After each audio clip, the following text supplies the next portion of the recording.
Conor McGregor is making plans to run for the president of Ireland. What is going on in Ireland is a travesty. Our government is the government of zero action with zero accountability. This guy will do anything but fight at this point. This is how washed we have seen Conor McGregor that there's just no fighting. Like, I mean, we should just give up. The days of Conor McGregor fighting, you know, I have been a long advocate for saying, oh, Conor's coming back, guys. Even me at this point, I don't think we were ever going to see Conor again. It seems like that, especially when you're going into politics, you're done. You know what I mean? That's how you know you got the money. I mean, one of the first things he did at this press conference was Lil Bro Ireland. We wish to be taken care of by the big bro. So Conor McGregor had a crazy week last week and was mentioned by the United States president, of course, Donald Trump himself. And after this, Conor McGregor got flown to the White House to meet Trump. This is after many rumors about Conor McGregor potentially running for president of Ireland, because there's a lot of things that Conor McGregor needs to do before he even can run for president. So I think there's a very slim chance this actually does happen. Even some leaders in Ireland had to say something about this. Likes of Conor McGregor and Andrew Tate should not be social media influencers. They should be social pariahs. And I want to show you guys this Conor McGregor-Donald Trump interaction because I think this just shows how Conor is not meant for politics. Happy Paddy's Day, America! Man, I wish I could bet. Will Conor McGregor fight next or become the next Irish president next? What will happen first? Well, maybe we can with the sponsor of this video, Cloudbet, which is one of the best crypto casinos online. And we bet on that UFC 313 card, and I want to do a quick review because we did decent, all right? Alex Pereira let us down. Gaethje, I think, really came in clutch for us. And look, every other bet we won, it was really just Pereira who I bet the most money on. As I said, we were riding or dying, and we died on this hill. So, but UFC London is this weekend. I'm excited. Leon Edwards, Sean Brady. That's a tough fight to pick. But let's make some picks, guys, and let's see how much money we make. And as I mentioned to you before, there's so many cool functions. Like you could, you know, bet by KO, decision. You could even click the fighters, and then you could see they have a whole, like, literally library of every fight they have, so you could see. For this one, I'm gonna put a little money down on Chris Duncan by knockout. I think Kevin Holland being an underdog is insane, guys. I think Wood has looked really good, and I'm gonna honestly bet a little bit on him. And this fight, I'm really rooting for Jan Blachowicz, man. I mean, how could you not like Jan Blachowicz? Carlos Ulberg, I feel like he hasn't shown so much, and Jan Blachowicz, you know, he has had some time to rest. He hasn't taken a lot of damage. This guy has shown that old age doesn't seem to affect him, and I think him by decision is pretty probable. I was thinking of picking Leon, but I'm gonna go with Sean Brady, guys. I'm gonna be real. I'm gonna do $10 for Chris Duncan. I feel like this is some good value, so I'm gonna put $30 on Kevin Holland. I'm gonna put 10 on Nathaniel Wood, 20 on Jan Blachowicz, and for Sean Brady, guys, I really think he's gonna get this. This is basically double your money. Oh man, I'm gonna put a 20 on him. I'm actually gonna put 40 on Kevin, just so we can get to the $100 even. If we win all 5 of these bets, we get $295, and it is as simple as this, guys. You guys could check out Cloudbet in the link in the description. Use the link down below. And Cloudbet has some awesome rewards you guys can get, like insane rewards. So go check it out in the link in the description, and remember to bet responsibly. But Conor McGregor strolls up to the White House, and immediately we see him in the press room, right? This is where usually they do, you know, the press conferences and stuff like this. And it was a bit surreal to see Conor there, right? Taking questions from the press, and I think we could see right away his political dreams kind of unfold a little bit. Hey, Conor. Conor, I want to ask you to say, Conor, throughout your career, when something has gone wrong, you've always evaluated it spot on and made the corrections.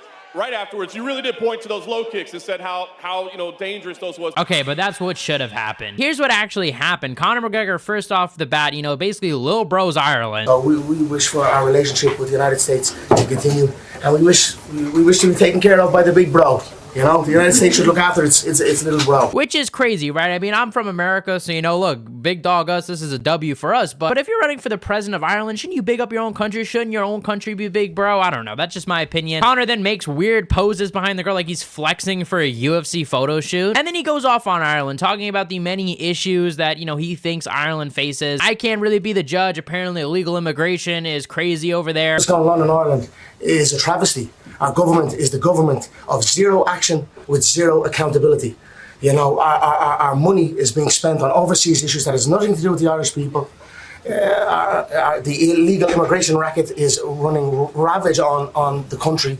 There are rural towns in Ireland that have been overrun in one swoop, that have become a minority in one swoop. And this is basically the Trump playbook, right? I mean, obviously you don't have to be under a rock to know this is what Trump was doing, you know, for the past, I mean, 8 years now at this point. And I'm going to talk more about that part too, because I do think a lot of this is very, you know, just for publicity, and I'm going to talk about why later, and it kind of exposes this whole thing. But what Conor doesn't realize, or at least what he's ignoring, is that Ireland doesn't like Conor. We've talked about this in past videos. Conor knows this. Conor even contemplated leaving Ireland earlier last year, right? We talked about this because of all the backlash backlash he was getting from the lawsuit. The one thing that unifies Irish people more than anything else is their hatred for Conor McGregor. So Conor right off the bat is little broing Ireland, is kind of speaking for the Irish people when, let's be honest, I think the people of Ireland don't want Conor McGregor of all people to be their spokesperson. But then Conor McGregor meets the man himself, Trump, right? I mean, he goes right into the office, gets to shake hands with the Don, and they have a little bit of an interaction. Nice kids, try shoot. It's one of my own. I guess you want to do all.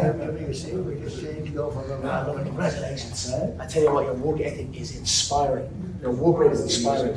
Appreciate it. I mean, I get Conor McGregor complimenting Trump's work ethic because, you know, Trump's near 80 years old and, you know, still campaigns when he could be chilling at Trump Tower eating McDonald's. But what has Conor McGregor done in the past 5 years other than do coke? Like, dead ass, dude, or drinking or partying. Any training camp he hasn't even devoted time for. But yeah, that was Conor's interaction, but the drama didn't end there because, you know, Ireland was unhappy. The Prime Minister spoke out. We already talked about that other clip of the government, but the actual Prime Minister himself spoke out against Conor McGregor, basically saying, look, what he's saying, this is how the Irish people feel. That is just his opinion. It is not the opinion of every Irish person, which, yeah, makes sense. The Irish people were outraged. I mean, credit to P.T. Carroll for getting this picture of the Irish newspapers. It just shows that nobody was happy with this whole interaction. And Conor actually responded and actually was kind of, you know, going at the Prime Minister a little bit. All the best. Conor, the Taoiseach says you don't speak for the people of Ireland. Your response to that? I am an employer of over 200 people, almost 300 people in the country of Ireland. He's an employer of none. Every available metric available to us has shown that the government of Ireland currently has failed the people of Ireland. I won't speak about him personally.